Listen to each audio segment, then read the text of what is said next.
Welcome to our journey through the European Renaissance and its profound impact on history, art, science, and culture. In this series, we'll explore the transformative period between 1250 to 1593, from the flourishing of humanism to the ground-breaking explorations that connected continents. We'll delve into the Reformation's challenges to religious authority, the artistic innovations that redefined beauty, and the scientific discoveries that expanded our understanding of the world.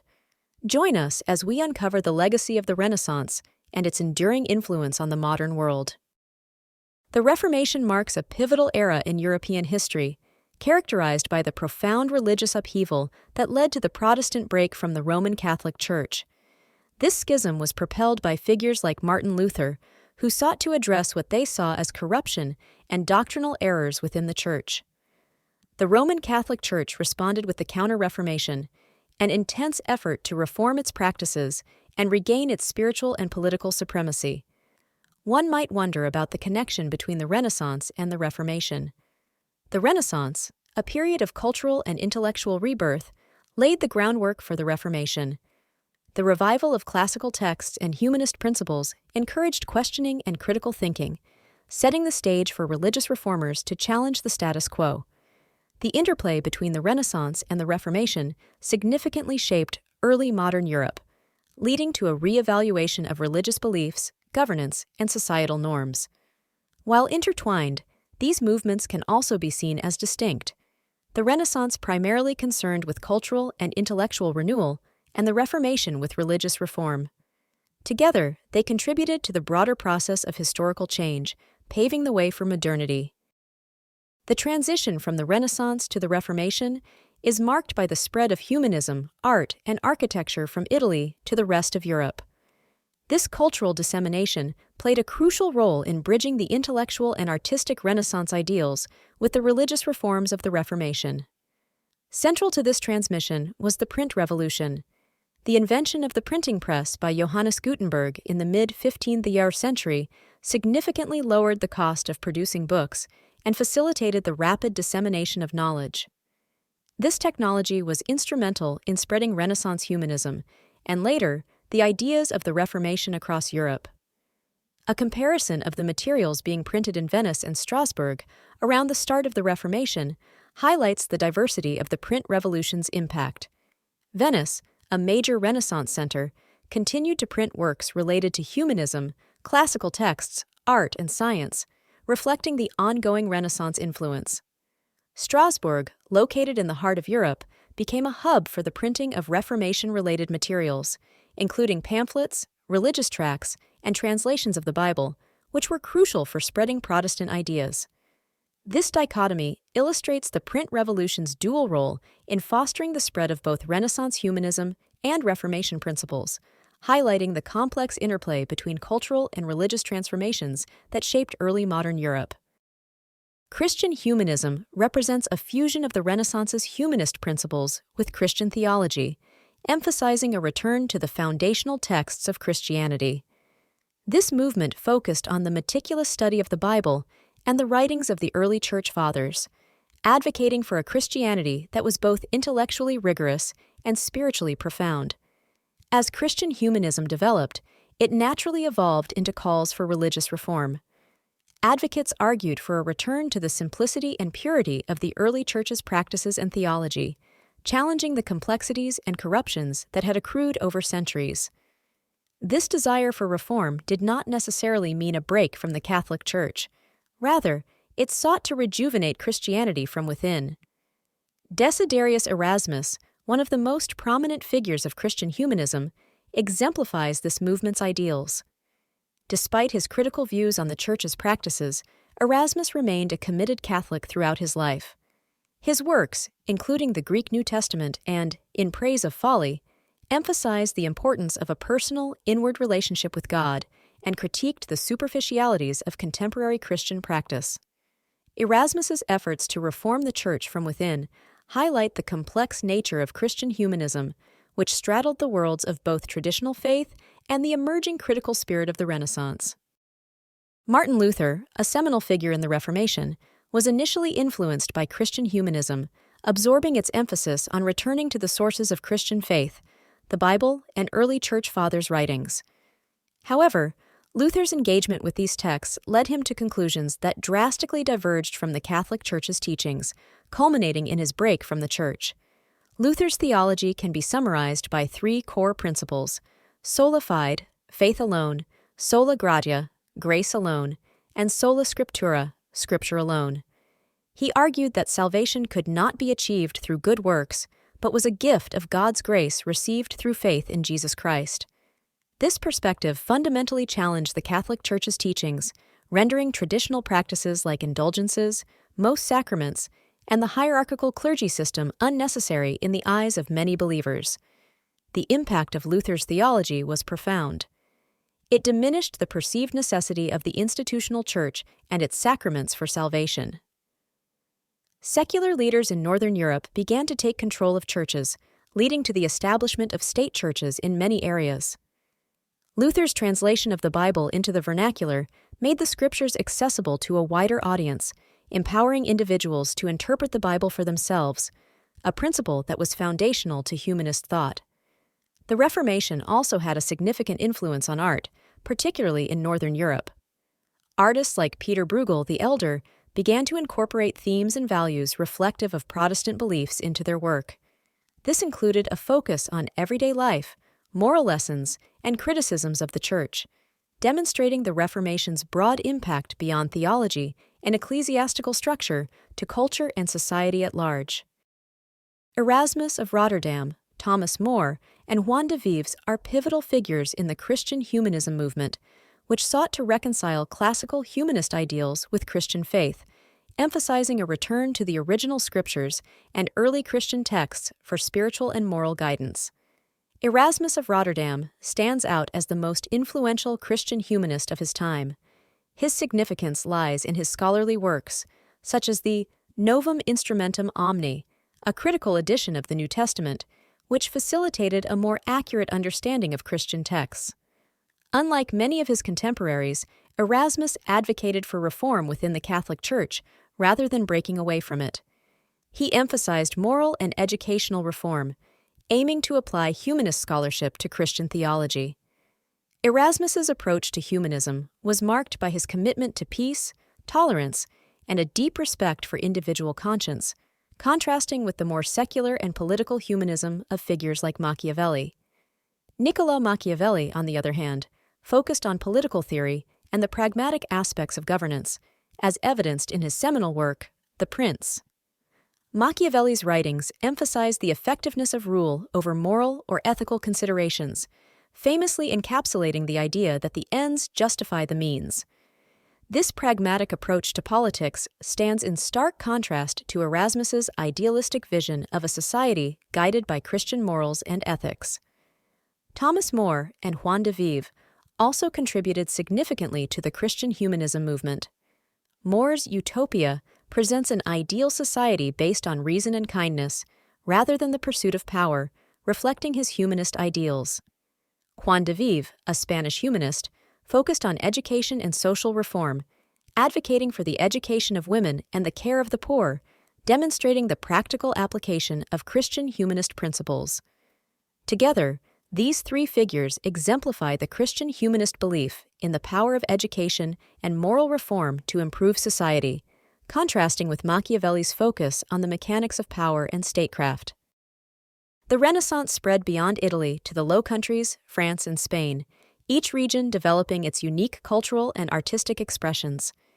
In the Low Countries, the focus was on detailed realism in painting, as seen in the works of artists like John van Eyck. France embraced the Renaissance by incorporating Italian art and architecture styles, evident in the Loire Valley Chateau. Spain's Renaissance, influenced by its rich Islamic heritage, produced distinctive architecture and literature reflecting a blend of cultural influences. In the Low Countries, the political structure resembled that of England's constitutional monarchy, where power was shared between the monarch and the representatives of the nobility and urban citizens through a parliament or assembly. This governance model supported a thriving long-distance trade network, contributing to significant urbanization and economic growth. The region was a hub for proto-industrialization, an early form of industrial development characterized by the organized collaboration of skilled and unskilled labor across both urban and rural settings. This organizational innovation boosted manufacturing capabilities, laying the groundwork for the Industrial Revolution. After the Peace of Westphalia in 1648, which concluded the 30 Years' War, the Low Countries were divided into two parts: the Dutch Republic in the north, which gained independence from Spain, and the Spanish Netherlands in the south. This division marked a significant shift in the region's political and cultural landscape, with the Dutch Republic emerging as a major economic and naval power in Europe. Netherlandish art, flourishing independently from Italian influence, is renowned for its meticulous attention to detail and a profound interest in depicting reality. This artistic tradition is characterized by a rich exploration of nature, everyday objects, interior scenes, landscapes, and still lifes, capturing the essence and beauty of the mundane.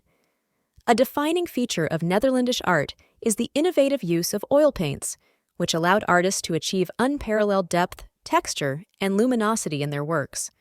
This technique enabled the creation of detailed and vibrant compositions, setting Netherlandish artists apart in their ability to evoke emotion and realism. Prominent figures of Netherlandish art include Jan van Eyck, known for his intricate detail and mastery of oil painting; Roger van der Weyden, celebrated for his emotive religious works; Hans Memling, who specialized in portraits and religious scenes; and Peter Bruegel the Elder, renowned for his lively depictions of peasant life.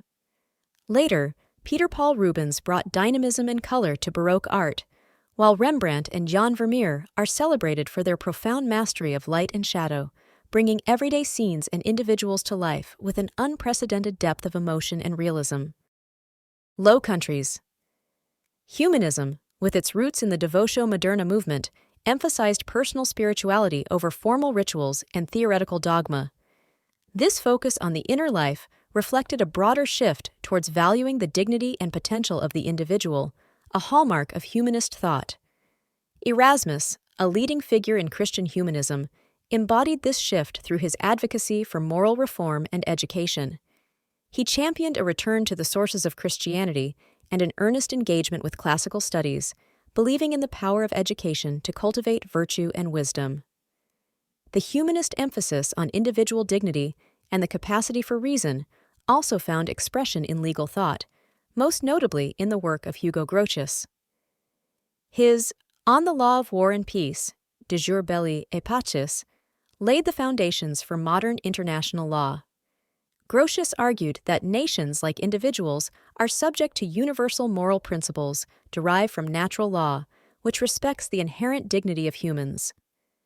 Amsterdam's emergence as a publishing center in this period facilitated the spread of humanist and legal ideas across Europe and beyond.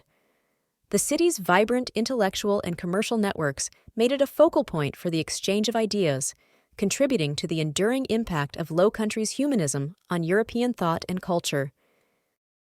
In late 16th century France, the landscape was marred by fierce religious and civil wars between Catholics and Huguenots, French Calvinists, reflecting deep-rooted divisions within the nation. This period of turmoil eventually paved the way for the Bourbon dynasty to establish a strong absolutist monarchy in the 17th century, centralizing power and diminishing the influence of feudal lords and regional parliaments. Absolutism became the guiding political philosophy, grounded in the belief that the monarch possessed divine authority bestowed directly by God, which legitimized the king's rule as unchallengeable. However, this divine right also implied a responsibility for the monarch to adhere to God's laws, positioning the king as both supreme ruler and servant of divine will. Louis XIV, known as the Sun King, epitomized absolutism and transformed Versailles into a lavish symbol of his unassailable power and the central seat of governance. By relocating the nobility to Versailles and immersing them in a culture of elaborate ceremony and strict etiquette, Louis effectively neutralized potential challenges to his authority, ensuring their loyalty through participation in the opulent court life. This domestication of the nobility was strategic, curtailing their power by entangling them in the daily life and intrigues of the court, away from their regional bases of power. Spain, during the Renaissance, emerged as a dominant monarchy and a superpower, characterized by its ambitious monarchs, expansive empire, and the infamous Spanish Inquisition. Established in 1478, the Inquisition aimed to enforce Catholic orthodoxy, focusing particularly on converted Jews and Muslims suspected of heresy. The year 1492 was pivotal for Spain.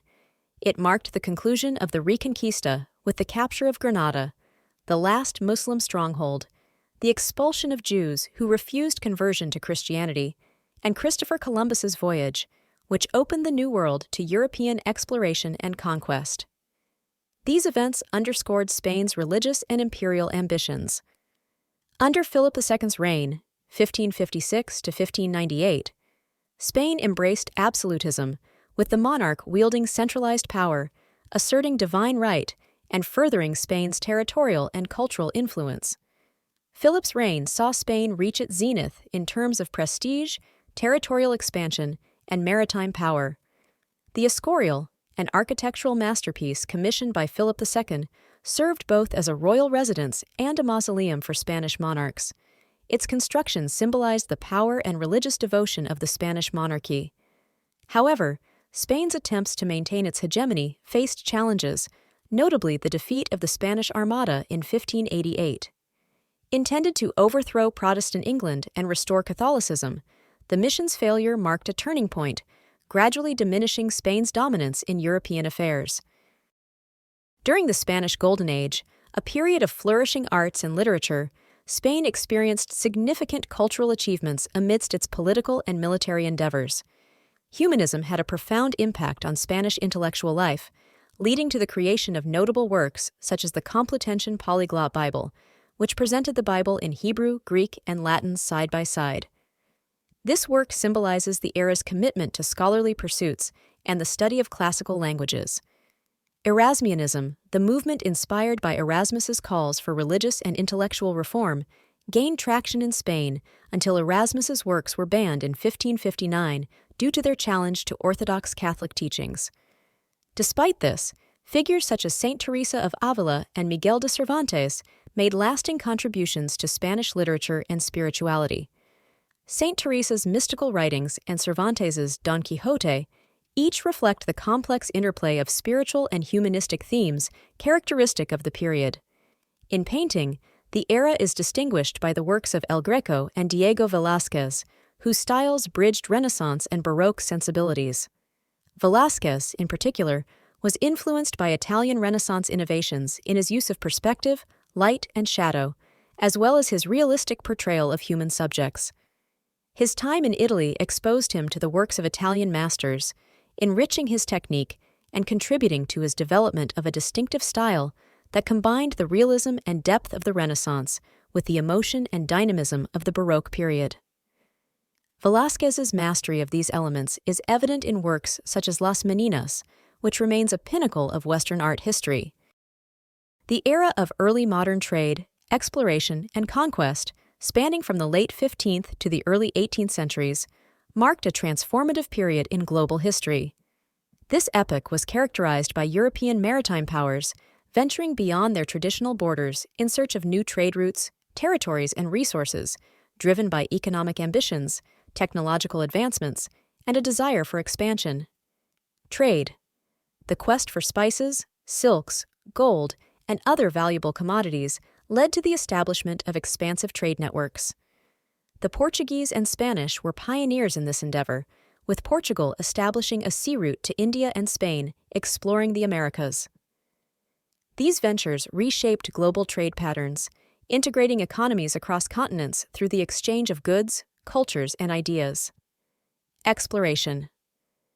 Exploration was fueled by advances in navigation and shipbuilding, allowing explorers to travel farther and more safely. Christopher Columbus's voyage in 1492, which aimed to find a westward route to Asia, but instead led to the discovery of the Americas, and Vasco da Gama's journey around the Cape of Good Hope to India in 1498 are emblematic of this era. These expeditions opened up new territories for European exploration and exploitation. Conquest. The encounters between Europeans and indigenous peoples often led to conquest and colonization. In the Americas, figures like Hernán Cortés in Mexico and Francisco Pizarro in Peru led expeditions that overthrew powerful empires such as the Aztecs and Incas, respectively. These conquests were facilitated by superior military technology, strategic alliances with local groups, and the devastating impact of European diseases on indigenous populations. The consequences of early modern trade, exploration, and conquest were profound, leading to the establishment of European empires across the world, the cultural and economic exchange through the Columbian Exchange, and significant shifts in power dynamics. This era laid the groundwork for the modern globalized world, with lasting impacts on the economic, political, and social landscapes of both the colonized and colonizing countries. During the early modern period, the Dutch established a global trade network, leveraging their advanced maritime technology and navigational skills. The Dutch East India Company, VOC, and the Dutch West India Company, WIC, were pivotal in this expansion, focusing on lucrative trade in spices, textiles, and other commodities. The VOC established a strong presence in the East Indies, modern Indonesia, notably controlling the spice trade from the Moluccas. In the Americas, the WIC took territories in the Caribbean and parts of Brazil, engaging in the sugar trade and participating in the transatlantic slave trade. Additionally, the Dutch settled in North America, founding New Amsterdam, now New York, before it was taken by the English. Through these colonies, the Dutch played a significant role in early modern global trade, influencing economic and cultural exchanges worldwide. The motivations behind early explorers were complex and multifaceted, deeply rooted in the cultures, institutions, and practices of Renaissance societies. New commercial opportunities. The desire for wealth through trade with Asia and Africa was a primary motivator. The Renaissance's revival of classical knowledge and advancements in cartography and navigation technology made longer voyages feasible, promising access to spices, silk, and other lucrative goods. Competition with European rivals. National rivalries spurred exploration as countries sought to outdo one another in wealth, territories, and sea routes. This competition was a reflection of the emerging state systems and mercantilist economic policies of the time. Glory. The Renaissance ideal of the individual's capacity for greatness inspired explorers to seek personal fame and honor. The era valued achievements that could elevate one's status and legacy, aligning with the humanist focus on individual potential. Religion. The spread of Christianity was a significant motive. The Reconquista's completion in Spain, for example, was followed by efforts to convert peoples encountered overseas. This missionary zeal was partly influenced by the desire to counter Islam and spread the Christian faith. Curiosity, knowledge acquisition. The Renaissance sparked a thirst for knowledge and understanding of the world. This intellectual curiosity drove explorers to seek new lands, peoples, and natural phenomena, contributing to the era's broader scientific discoveries and intellectual expansion. Desperation. Economic and social pressures within Europe, such as poverty, famine, or the lack of land, sometimes drove individuals to seek a new life in distant lands, hoping for a fresh start or escape from the constraints of their societies. These motivations were interlinked with the Renaissance's broader cultural, intellectual, and economic transformations, demonstrating how global exploration and colonization were both influenced by and contributory to the era's shifts in thought, technology, and power dynamics. The results of early exploration and conquest had profound impacts across the globe. The establishment of the first global trade system linked Europe, the Americas, and Asia, fostering unprecedented economic interactions. However, this era also saw tragic consequences, notably the mass death of indigenous peoples in the Americas, primarily due to diseases brought by Europeans. This period marked the beginning of the transatlantic slave trade, contributing to the forced displacement and suffering of millions. In Europe, the influx of wealth sparked inflation, altering economic structures. Bankers and merchants emerged as the primary beneficiaries of this new global trade network. Meanwhile, the accumulation of new knowledge about the world expanded horizons and understanding, leading to the development of diverse societies in the Americas, illustrating the complex legacy of early exploration and conquest. Italian Renaissance figures played crucial roles in the era of exploration and conquest, blending medieval legacies with new Renaissance thought and technological advancements. Marco Polo, though predating the Renaissance, significantly influenced later explorers with his detailed accounts of Asia. His travels inspired a curiosity and ambition to find new trade routes and lands. The recovery and publication of Ptolemy's geography in cities like Florence and Bologna were seminal.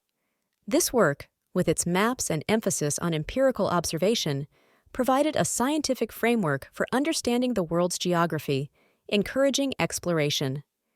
Paolo Toscanelli, a Florentine physician and astronomer, contributed directly to the Age of Discovery by advocating for westward sea routes to Asia. His correspondence with Christopher Columbus, including a map suggesting a shorter route to Asia by sailing west, played a role in Columbus's voyages. Christopher Columbus, although from Genoa, was inspired by Renaissance ideas and the search for new trade routes. His 1492 voyage under the Spanish crown led to the European discovery of the Americas, fundamentally altering global trade and interactions. Amerigo Vespucci, from Florence, furthered this exploration. His voyages to the New World helped refine understanding of America's scope and nature. The continent was eventually named after him, acknowledging his contributions to its identification as a separate landmass from Asia. These individuals, influenced by the Renaissance's emphasis on human potential and empirical inquiry, contributed significantly to the Age of Exploration, marking the beginning of global interconnectedness and European overseas empires. In the epoch of Atlantic exploration, Portugal and Spain emerged as the major players, each driven by a combination of economic, religious, and political motives. Portugal, under the vision of Henry the Navigator, initiated the Age of Discovery. Henry's support for voyages of exploration from Ceuta in 1415 to the Madeira and Cape Verde Islands laid the groundwork for further Atlantic exploration. Bartholomew Dias's groundbreaking voyage around the Cape of Good Hope in 1488 opened the sea route to Asia, while Vasco da Gama's journey to India in 1498 established a direct trade route, marking the beginning of European global maritime dominance. Spain, not to be outdone, sponsored Christopher Columbus's expeditions, leading to the European discovery of the Americas in 1492. Columbus's 4 voyages between 1492 and 1504 opened the door for extensive Spanish exploration and conquest in the New World. Hernán Cortés's conquest of the Aztec Empire in 1521 and Francisco Pizarro's subjugation of the Inca Empire in 1532 not only expanded Spanish territory, but also enriched Spain with immense treasures from these civilizations. These explorations and conquests were instrumental in shaping the modern world, leading to the widespread exchange of goods, cultures, and populations between the Old and New Worlds, known as the Columbian Exchange. The Treaty of Tordesillas, signed in 1494, was a pivotal agreement between Portugal and Spain, mediated by the Pope, to resolve conflicts over newly discovered lands by Christopher Columbus and other navigators. This treaty divided the non-European world into 2 zones of influence. Lands west of a meridian 370 leagues west of the Cape Verde Islands were allocated to Spain, while territories to the east were granted to Portugal. This division aimed to settle disputes over claims in the Atlantic and facilitate the spread of Christianity. The Treaty of Tordesillas had far-reaching implications, shaping the colonial map of the Americas and influencing the course of global exploration and colonization. Portugal retained its roots to Africa, India, and Asia, while Spain focused on the vast lands of the Americas, leading to the age of European imperialism. The impact of exploration, conquest, and colonization profoundly transformed societies on both sides of the Atlantic and beyond. The imposition of peonage on native peoples by Spanish elites replicated a system akin to European serfdom, restricting mobility and forcing indigenous populations into labor.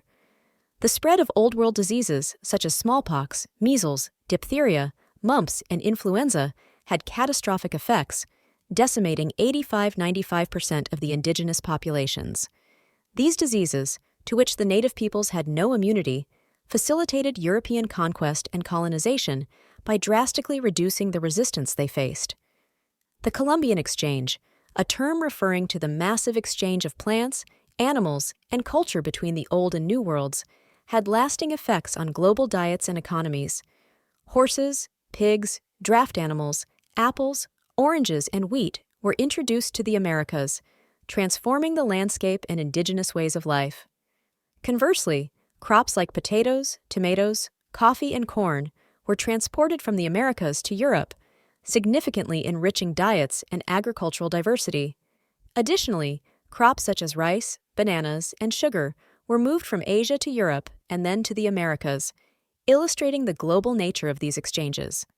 Sugar cultivation emerged as a particularly lucrative industry, initially developed on the Cape Verde Islands and later expanding to Brazil.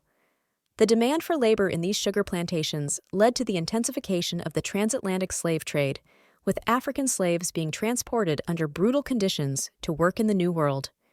This not only had devastating human costs, but also laid the groundwork for enduring racial and economic inequalities. The stark contrast between the Renaissance's celebration of human dignity and the dehumanization inherent in transatlantic slavery presents a profound paradox. The Portuguese, as the first major importers of African slaves to the Americas, initiated a trade that would see over 10 million Africans enslaved and transported across the Atlantic from the early 1500s to 1870, with millions more dying in transit. This form of slavery was uniquely brutal and dehumanizing, stripping individuals of their humanity and reducing them to mere property. Understanding this contradiction requires recognizing the selective application of Renaissance ideals. While Renaissance thinkers promoted the dignity and potential of man, these principles were often constrained by prevailing racial and cultural prejudices, applied primarily to European peoples and used to justify the subjugation of others deemed inferior. The economic motivations behind slavery, driven by the demand for labor in the colonies, further compounded this dehumanization, as the profits from slave labor were seen as justifying the means. The relationship between the Renaissance's achievements and the horrors of slavery reflects the complexities of historical progress. While the period brought advancements in art, science, and thought, it also saw the justification of practices like slavery under emerging racial ideologies. This duality underscores the need to critically examine history, acknowledging both its contributions to human knowledge and its failures in extending its ideals universally. The legacy of the Renaissance is thus a reminder of humanity's capacity for great beauty and cruelty, challenging us to reconcile these aspects of our past. Albrecht Dürer, a key figure of the Northern Renaissance, is renowned for his detailed sketches, including those of Africans, which showcased his mastery in capturing human diversity with remarkable accuracy and sensitivity. These sketches, notable for their depth and realism, reflect Dürer's interest in the wider world and his skill in observation. His works contributed significantly to the European understanding of different peoples, blending art with a curiosity about humanity. The European exploration and colonization of the New World significantly expanded European knowledge and understanding of the globe. This period saw the publication of works and maps that provided unprecedented details about lands and peoples previously unknown to Europeans. Gerardus Mercator's 1538 map of the world revolutionized navigation and cartography with its innovative projection, aiding sailors in plotting straight-line courses across the oceans. This map became a crucial tool for explorers and navigators, facilitating further exploration. Jean de Lery's The Story of a Journey to the Land of Brazil, 1578, offered detailed observations of Brazilian indigenous peoples and their customs, contributing to European knowledge about the social and natural environment of the New World. His work exemplified the growing interest in ethnography and the natural sciences. Sir Walter Raleigh's The Discovery of the Large, Rich, and Beautiful Empire of Guiana, 1596, captivated European audiences with descriptions of the wealth and potential of the Americas, encouraging further exploration and colonization efforts in search of El Dorado and other mythical riches. Giovanni Battista Ramusio's On Explorations and Voyages, a 3-volume collection published between 1550 and 1559, compiled numerous accounts of voyages and discoveries, serving as an important repository of geographical and cultural knowledge of the time. Richard Hakluyt's Principal Navigations, Voyages, and Discoveries of the English Nation, 1589, was instrumental in promoting English exploration and colonial ventures, compiling a vast array of narratives that underscored England's maritime ambitions and experiences abroad. Together, these works significantly contributed to the European understanding of a wider world, blending curiosity, scientific interest, and imperial ambition. They not only informed contemporaries, but also left a lasting legacy on the European imagination and understanding of global geography and cultures. The encounter with the New World and its indigenous peoples prompted significant reflections in European thought, literature, and philosophy. These reflections often challenged prevailing views, advocating for a more nuanced understanding of humanity and morality. Bartolomé de las Casas, in a short account of the destruction of the Indies, provided a harrowing critique of the Spanish conquest and its brutal treatment of indigenous peoples. His work, based on first-hand observations, was a pioneering voice for human rights, emphasizing the humanity of indigenous populations and criticizing the justifications used for their exploitation. Michel de Montaigne's essay, On Cannibals, used accounts of the Tupinambá people in Brazil to critique European society. Montaigne challenged European notions of barbarism and civilization, suggesting that so-called cannibals practiced a form of purity and integrity absent in Europe. His work is a seminal reflection on cultural relativism and the ethnocentric biases of European judgments. William Shakespeare's The Tempest is often interpreted as an allegory for the encounter between the Old World and the New. Through the character of Caliban, Shakespeare explores themes of colonization, power, and the complex nature of humanity and civilization. The play reflects on the impact of European expansion, questioning the morality of conquest and the imposition of cultural values on others. Together, these works contribute to a critical reassessment of the consequences of New World exploration. They highlight the ethical dilemmas and cultural exchanges that arose from this encounter, challenging readers to reconsider notions of civilization, morality, and human rights. As we conclude our exploration of the European Renaissance, we've witnessed its remarkable contributions to art, science, religion, and society. From the revival of classical knowledge and the birth of humanism to the daring voyages that mapped new worlds, this era redefined humanity's place in the universe. The Renaissance's legacy is visible in the quest for knowledge, the pursuit of beauty, and the spirit of inquiry that continues to inspire today.